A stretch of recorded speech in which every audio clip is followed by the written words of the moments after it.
대통령실이 최근 확산된 디딤돌 대출 한도 축소 이슈와 관련해서 정부는 디딤돌 대출을 실수요 서민들에게 차질 없이 지원하고 가계부채 관리에도 부담이 없도록 안정적으로 관리할 계획이라고 밝혔습니다.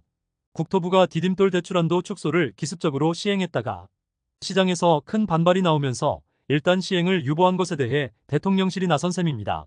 대통령실 관계자는 지역과 대상자, 주택 유형별 상황을 종합적으로 감안해서 국토부에서 디딤돌 대출의 맞춤형 개선 방안을 발표할 예정이라고 했습니다. 국토부는 지난 10월 11일 은행들에게 디딤돌 대출 한도 축소 등을 구두로 지시했고 KB국민은행이 가장 먼저 시행한 바 있습니다.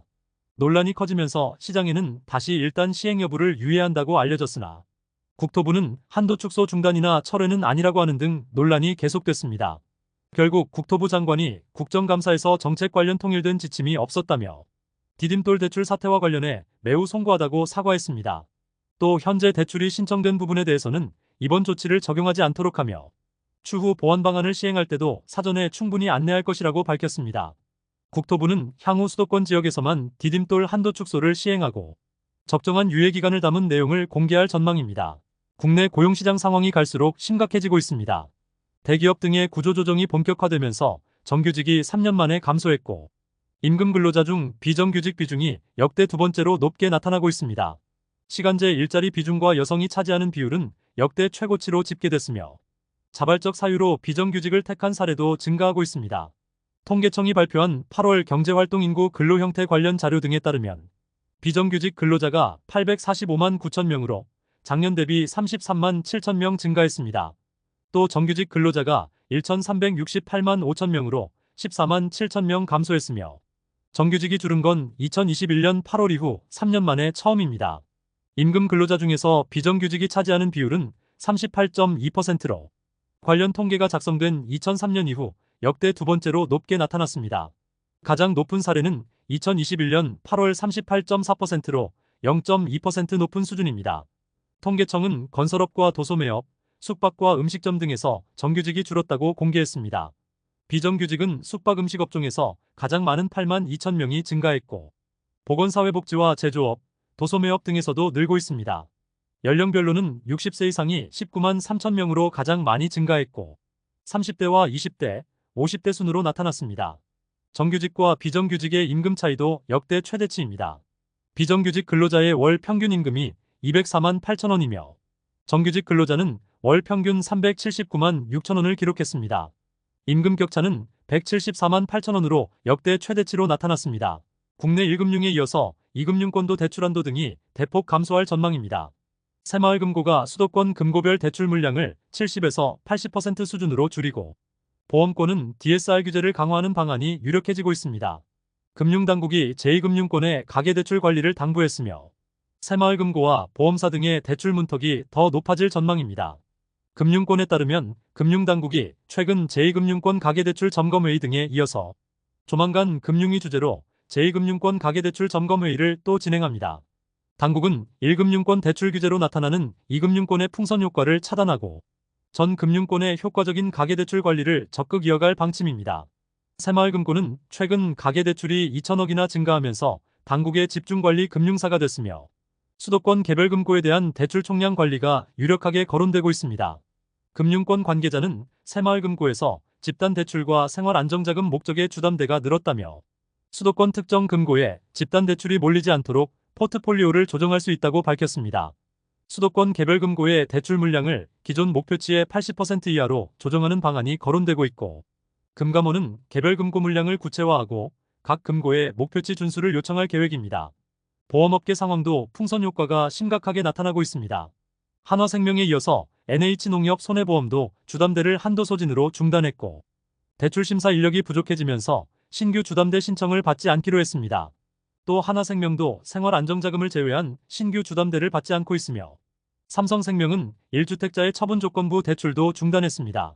정부는 보험업권에 대해서 차주별 DSR을 축소하는 방안을 유력하게 검토 중입니다. 현재 은행을 제외한 제2금융권은 DSR 50%를 적용하고 있습니다.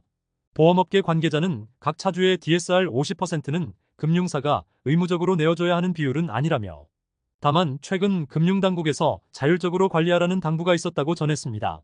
생명보험과 손해보험사의 주담대 잔액은 총 50조 원 정도로 보험사의 가계대출 잔액도 최근 2달 연속 증가하고 있습니다.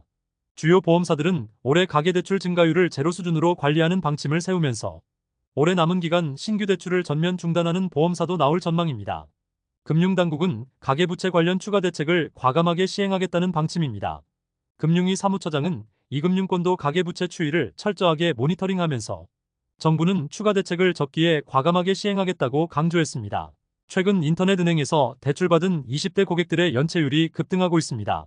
상대적으로 청년층 등이 비대면으로 간편하게 대출을 신청할 수 있지만 경기 침체 상황에서 대출을 갚지 못한 20대 청년층의 신용관리에 빨간불이 켜졌습니다. 국회 정무위에서 공개된 금감원 자료 등에 따르면 올해 8월 말 기준 K뱅크에서 신용대출을 받은 20대 이하 차주의 연체율이 4.05%로 최근 3년 기준 매년 계속해서 상승하고 있습니다.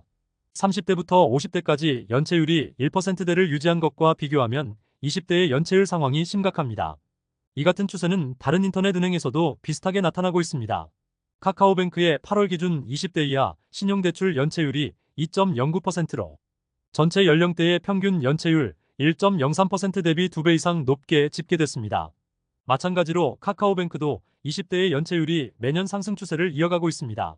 또 토스뱅크에서도 20대 이하 연체율이 1.75%로 오르고 있습니다. 시장에서는 20대의 연체율이 특히 높게 나온 건 가상화폐 영향이라는 분석입니다. 금융권 관계자는 20대 가상화폐 투자자들이 대출을 활용하고 있고 대출금 상환이나 유지 능력이 사라지면서 연체로 이어졌을 수 있다고 전했습니다.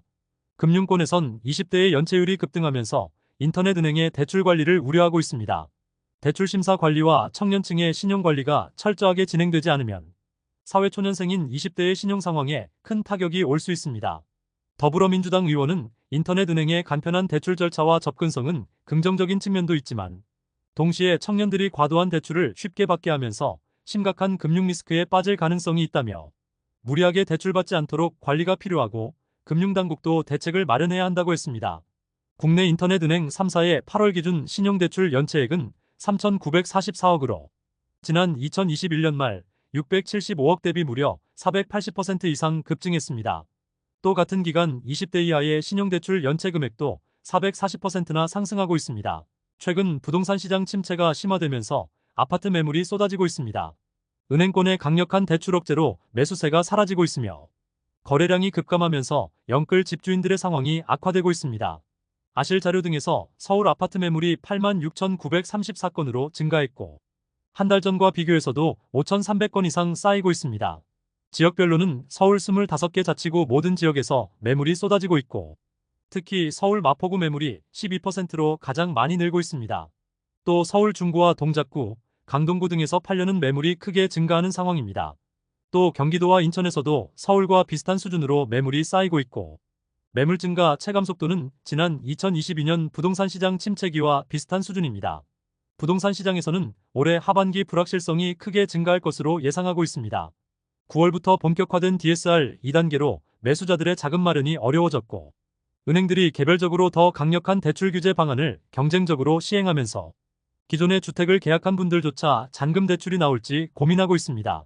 또 시중은행의 주택담보대출 상단이 5.7%를 초과하고 있으며 금리 부담까지 겹치면서 매수 심리가 급격하게 위축되고 있습니다. 한공인중개사는 주담대 금리가 매수자들이 원하는 수준보다 높아졌고 대출 한도까지 크게 줄면서 시장 상황을 관망하는 분위기가 커졌다고 전했습니다.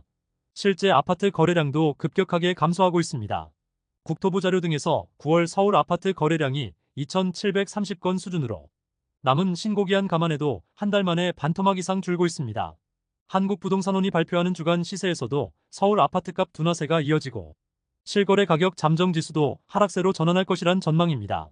업계 관계자는 대출 규제가 부동산 시장 전역의 매수세를 억제하고 있다며 당분간 이 같은 흐름이 이어질 가능성이 높다고 전했습니다.